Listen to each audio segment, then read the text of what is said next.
Eu gostei de Emília Pérez. Essas provavelmente são as palavras mais improváveis de você ouvir da boca de qualquer cinéfilo durante essa temporada de premiações, principalmente se for um cinéfilo brasileiro. E se você ainda não fechou esse vídeo morrendo de raiva de mim, eu te convido a ficar aqui comigo para eu te explicar quais são as polêmicas por trás desse filme, por que eu acho que ele não é tão ruim assim e porque ele pode ser uma grande oportunidade da gente ter uma discussão de alto nível sobre cinema. Vamos lá!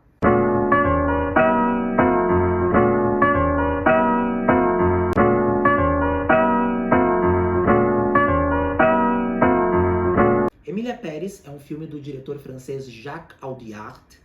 Ele foi lançado no Festival de Cannes de 2024 e naquele momento ele teve uma repercussão fantástica. Ele foi aplaudido por vários minutos pelo público presente e saiu da competição principal com 2 prêmios, algo raro para um filme. Ele saiu com o prêmio do júri, que é meio que o 3º lugar ali de Cannes, e saiu também com o prêmio de melhor atriz, não para uma única atriz, mas para todas as atrizes do elenco principal do filme. A Carla Sofia Gascon, a Zoe Saldanha, a Selena Gomez e a Adriana Paz, o que também é bem raro de um filme conseguir. E as conquistas do filme em Cannes não pararam por aí. A repercussão dele foi tão positiva que ele foi imediatamente comprado pela Netflix, que lançou o filme nos Estados Unidos, Reino Unido e Canadá no dia 13 de novembro de 2024. E foi aí que os problemas começaram. Quando Emília Pérez estreou na Netflix, a nota do IMDb dele despencou. Atualmente ele tem uma média de 6.1 no site. E a título de curiosidade, eu fui fazer uma pesquisa. Eu fui olhar as médias no IMDb de todos os vencedores do prêmio de melhor filme. Como Emília Pérez é o aparente favorito dessa temporada, né? Teve 13 indicações. E se liguem só nessa informação, gente. Se Emília Pérez vencer o Oscar de melhor filme, ele vai ser o filme com a menor nota no IMDb a ter vencido esse prêmio desde 1933. É isso mesmo. O filme mais recente, se é que dá pra gente usar essa palavra, a vencer melhor filme e ter uma nota menor do que Emília Pérez é Cavalgada, que venceu o prêmio principal na 6ª edição do Oscar. Para vocês terem uma ideia, a gente tá indo pra edição de número 97, então é muito tempo. Agora, quais são exatamente as principais críticas do público a esse filme? Bom, talvez a principal delas seja pela questão da representatividade, já que o filme se passa no México, o diretor é francês e a gente só tem uma mexicana dentro do elenco principal, que é a Adriana Paz, que dentre as personagens principais é a que parece menos tempo, inclusive. Das outras atrizes, a Carla Sofia Gascon, que é a protagonista, é espanhola, a Zoe Saldanha e a Selena Gomez são norte-americanas. E para piorar, o diretor ainda deu algumas declarações bem infelizes, como numa entrevista em que ele falou que ele não precisava pesquisar sobre a cultura mexicana, porque ele já sabia tudo o que era necessário para fazer o filme. Mas para mim, a entrevista que foi ainda pior, foi a mais vergonha alheia de todas, foi da diretora de casting do filme, onde ela fala que eles fizeram testes, procuraram vários atores mexicanos para interpretar os personagens, mas que no final das contas os atores certos eram aqueles que tinham sido escolhidos. Ou seja, ela tá basicamente dizendo que num país inteiro não tinha ninguém para interpretar personagens da própria nacionalidade deles. But at the end of the day, the best actors who embody these characters are the ones that are right here, right? Eu acho até que ela percebeu que ela falou uma coisa meio, né, fiz caquinha. E logo em seguida ela fala que eles tinham a convicção, que o Jacques Audiard tinha a convicção de que para interpretar a protagonista precisava ser uma atriz trans, e aí todo mundo lá que tá na audiência, na plateia, bate palma, sabe? Como se ele estivesse falando uma grande música e essa não fosse só a obrigação dele. And for the role of Emilia, Jacques wanted it to be authentic and wanted a trans actor to play the role. There was no question about that. E essa vem sendo, inclusive, uma estratégia recorrente da campanha de Emília Pérez. E aqui deixa eu abrir um parêntese, gente. Quando a gente tá falando de temporada de premiações, tudo é campanha. Cada mínima entrevista, cada mínima declaração, tudo é milimetricamente pensado. E eu tenho certeza que a campanha de Emília Pérez elegeu a Carla Sofia Gascon, a protagonista do filme, que é uma atriz trans, como a porta-voz contra as críticas do filme. Então, se você vê as postagens da Carla em todas as redes sociais, praticamente, ela tá sempre dizendo que quem não gostou do filme são haters, é uma minoria. Em algumas postagens ela até diz que quem não gosta do filme é transfóbico. E eu acho isso realmente muito problemático, e aí não dá pra passar pano, porque você tá usando de pautas sérias pra atacar quem não gosta do seu filme e pra tentar diminuir a opinião de pessoas que têm motivos concretos para não gostarem da obra, chamando todo mundo de transfóbico, enfim. Achei uma solução infeliz, não vou dizer nem por parte da Carla Sofia Gascon, mas por parte da campanha do filme, que obviamente está orientando ela a fazer isso. Agora, ainda falando sobre essa questão da representatividade, eu concordo com as críticas que o México, de uma maneira geral, não está tão bem representado nesse filme. Mas eu acho que a gente não pode ignorar que esse não é um problema de Emília Pérez, esse é um problema da indústria. Geralmente, quando nós temos diretores europeus, ou mesmo e até principalmente norte-americanos, falando sobre outros países, o trabalho que eles fazem costuma ser controverso, para dizer o mínimo. Para citar um exemplo, eu vou lembrar de um filme que inclusive foi vencedor do Oscar, que é o Quem Quer Ser um Milionário, de 2008. Ele é um filme que na época venceu 8 Oscars, foi super aclamado, e hoje ele tem uma nota 8 no IMDb, ou seja, o público também, até hoje, gosta bastante desse filme. E assim, se vocês acham Emília Pérez problemático, esse filme, então, pelo amor de Deus, você literalmente tem o protagonista indiano afundando numa fossa de cocô. Eu acho que não tem nada mais desrespeitoso do que isso quando retratado pelo olhar de um estrangeiro. E se a gente levar em conta que o estrangeiro em questão, o Danny Boyle, que é o diretor do filme, é um inglês, as coisas ficam ainda piores, porque aí a gente tem que levar em conta todo o histórico de colonização, de opressão da Inglaterra em relação à Índia. Então, assim, os ingleses vão lá, ferram com o país, matam um monte de gente e anos depois vão fazer um filme estereotipando a sua cultura. Acho isso milhões de vezes mais problemático do que um francês fazer um filme sobre o México, sendo que, né, não tem essa relação histórica tão complicada entre os dois países. Mas, por algum motivo, essa polêmica nunca foi levantada, ou foi muito pouco levantada em relação ao Quem Quer Ser um Milionário, e está sendo extremamente levantada em relação a Emília Pérez. Ah, mas é outra época, esse filme que você citou tem mais de 15 anos, pipipipopopó. Tá, tudo bem, mas esse não é o único caso. A gente tem diversos casos na indústria onde nós tivemos representações bem problemáticas de países abaixo da linha do Equador ou do Oriente, digamos assim. E isso nunca entrou em pauta de uma maneira tão incisiva quanto com Emília Pérez. Outro ponto que vem sendo bastante criticado no filme é a questão da representatividade LGBTQIA+. Muitas pessoas não gostaram da maneira como o filme retrata a sua protagonista trans. Algumas pessoas disseram que a transexualidade no filme é tratada de uma maneira quase como uma dupla personalidade. Outros criticaram o fato dela manter alguns comportamentos agressivos, geralmente associados ao masculino, mesmo depois da sua transição. Outros criticaram o fato do filme, na visão dessas pessoas, associar pessoas trans ao crime. Outros criticaram o final por achar clichê demais. Eu entendo essas críticas, eu acho que elas merecem ser ouvidas, porque, é claro, se nós estamos falando sobre uma personagem trans, ninguém melhor do que aquelas pessoas que têm essa vivência de serem pessoas trans para falarem sobre isso. E eu acho que não dá pra gente ignorar que Emília Pérez é uma personagem complexa, contraditória, uma personagem com camadas. E, por um lado, muitas pessoas não gostaram da maneira como essas camadas foram construídas, mas eu não consigo enxergar de maneira nenhuma uma intenção de desrespeitar a comunidade trans. Eu acho que a intenção era construir uma personagem trans complexa. E eu acho isso louvável. Se ele fez da maneira melhor possível, mais correta possível, a gente pode entrar nesse debate.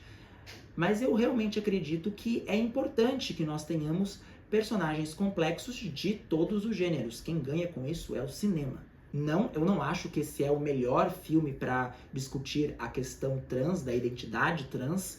Se você quiser um filme que toca nesses pontos de uma maneira muito mais sensível, eu indicaria, por exemplo, o chileno Uma Mulher Fantástica, que inclusive ganhou o Oscar de melhor filme internacional lá em 2017. Mas eu também não acho que o filme seja um tremendo desrespeito ou desserviço. Eu acho que é aquele caso do filme que tem o coração no lugar certo, se vocês me permitem usar essa expressão. Agora eu gostaria de falar um pouquinho de alguns aspectos técnicos e narrativos do filme. Quando eu fui assistir o filme, eu sabia muito pouco sobre ele. Na verdade, eu não sabia praticamente nada. Eu sabia que a história envolvia cartel mexicano, que tinha uma questão LGBTQIA+, ali, mas eu não sabia exatamente o que era, nem como ela seria trabalhada. E eu sabia também que o filme era um musical. E uma das coisas que mais me chamou a atenção quando eu assisti esse filme foi a construção da narrativa, a maneira como ele te surpreende.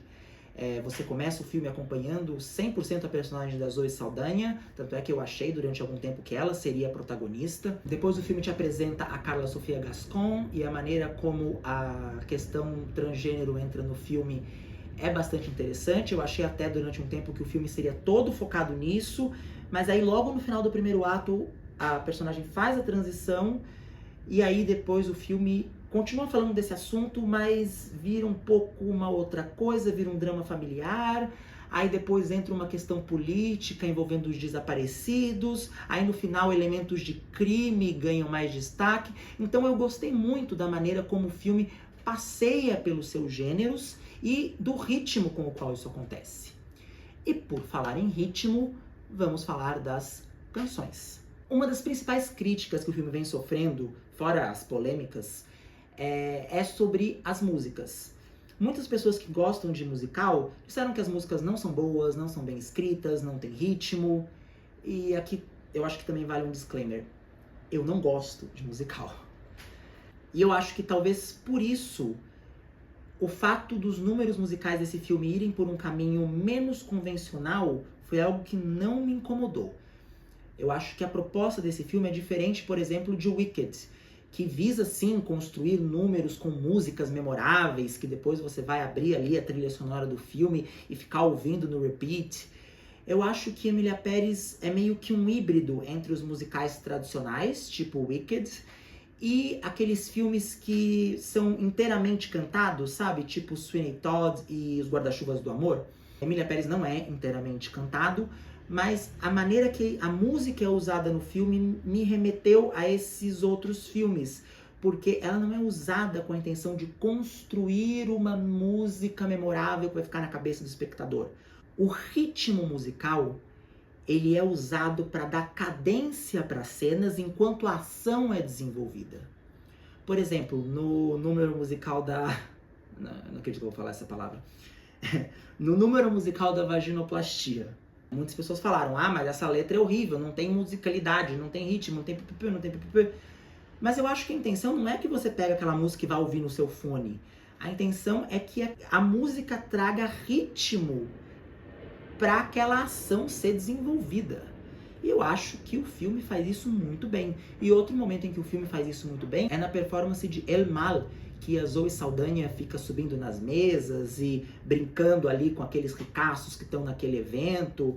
Eu acho que a intenção daquele número é ser uma coisa realmente escrachada para mostrar o ridículo daquelas pessoas. Outro número que foi muito criticado nas redes sociais e que eu queria dar um destaque aqui é o da canção Bienvenida, que é interpretado pela Selena Gomez. E sim, gente, eu concordo, o espanhol da Selena Gomez não é bom. Mas essa cena, ela é, de um ponto de vista estético, ela é uma cena extremamente bem resolvida e serve muito ao filme.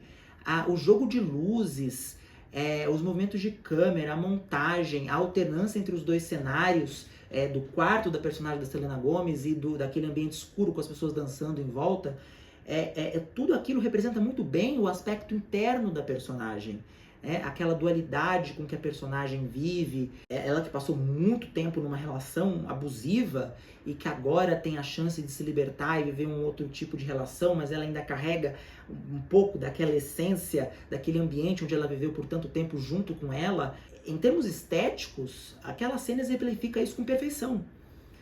Então eu confesso que eu fico um pouco pensativo quando algumas pessoas comparam Emília Pérez, por exemplo, com Green Book, dizendo que se Emília Pérez vencesse o Oscar, seria o pior vencedor desde Green Book. Sendo que Green Book era um filme problemático, sim, assim como você também pode dizer que Emília Pérez é um filme controverso e problemático em alguns pontos, mas Green Book era um filme sem nenhuma visão artística. Ele era um filme que tinha um robô atrás da câmera, que ele só ligava a câmera e a ação transcorria ali na frente. Eu acho que chega a ser até um pouco de desonestidade intelectual dizer que Emília Pérez não tem uma visão artística. Eu acho que tem uma visão artística e tem um autor por trás que tem pleno domínio técnico daquilo que ele está fazendo. Se ele está usando esse domínio técnico para abordar os temas que ele se propõe a abordar da melhor maneira, aí é uma coisa que realmente cabe debate. Mas negar que o que a gente está vendo aqui é cinema, pelo menos num nível estético, muito bem feito, eu acho um pouco complicado, porque realmente você vê que tudo ali é intencional. De novo, pode-se haver críticas quanto ao conteúdo? Com certeza. Quanto à forma, aí eu já acho um pouco mais complicado fazer essas críticas com embasamento de acordo com o que a gente vê no filme. Resumindo, eu acho Emília Pérez um filme bom? Acho. Eu acho que ele merecia vencer o Oscar de melhor filme? Não. Eu acho que ele é melhor do que Ainda Estou Aqui e merecia vencer melhor filme internacional? Definitivamente não. Mas eu também não acho que ele é essa coisa horrível toda que as pessoas estão falando. Muito menos se a gente analisar a indústria como um todo e como a indústria costuma fazer filmes e representar outras culturas, eu diria que Emília Pérez está na média. Ele representa uma cultura estrangeira tão mal quanto a maioria dos filmes hollywoodianos representa e representou ao longo da história. Eu acho que muito mais eficiente do que a gente tacar hate exclusivamente em Emília Pérez e dizer que é o pior filme já feito na história da humanidade, a gente poderia aproveitar a oportunidade que esse filme abre para debater como funciona esse olhar da indústria a respeito de culturas diferentes. Como nós podemos tomar para nós o protagonismo das nossas próprias narrativas? E, apesar de eu defender aqui que Emília Pérez é sim um bom filme, eu não acho que ele deveria estar indicado, por exemplo, na categoria de filme internacional. Eu acho que deveria haver uma regra no Oscar que dissesse que para um país escrever um filme na categoria de melhor filme internacional, esse filme precisa de alguma maneira representar a cultura daquele país. Não faz sentido você criar uma categoria para valorizar a produção cinematográfica de outros países, para valorizar outras culturas, e você permitir que um país europeu roube para si, entre muitas aspas na palavra roube, tá, gente? Mas roube para si a cultura de um país com menos recursos cinematográficos e tome o controle dessa narrativa que não deveria estar sendo contada por ele e que não deveria estar sendo premiada numa categoria específica que visa valorizar culturas diferentes. Então, eu seria a favor que Emília Pérez tivesse indicado a 12 categorias no Oscar. Mas na categoria de melhor filme internacional, eu particularmente sou contra, apesar de gostar do filme. E é isso, a minha intenção com esse vídeo não é advogar em favor de Emília Pérez, porque eu acho que a Netflix, como eu falei, tem dinheiro suficiente para fazer isso muito melhor do que eu.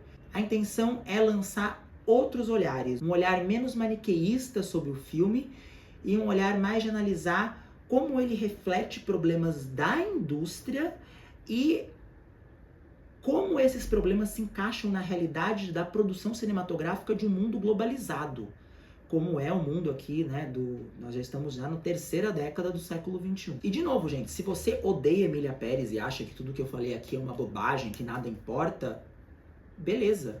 Eu acho que a graça do cinema é justamente que as opiniões diferentes possam ser compartilhadas e debatidas, sempre trazendo argumentos, claro, de dentro do filme, E principalmente não venham aqui me xingar, porque eu não tenho os advogados da Netflix para me defenderem, tá? É isso, pessoal. Espero que esse vídeo tenha ajudado a trazer algumas perspectivas diferentes sobre as polêmicas de Emília Pérez e sobre o cinema de um modo geral. Afinal, esse é o objetivo maior aqui do Além do Oscar, propor esses novos olhares e essas novas perspectivas sobre os filmes.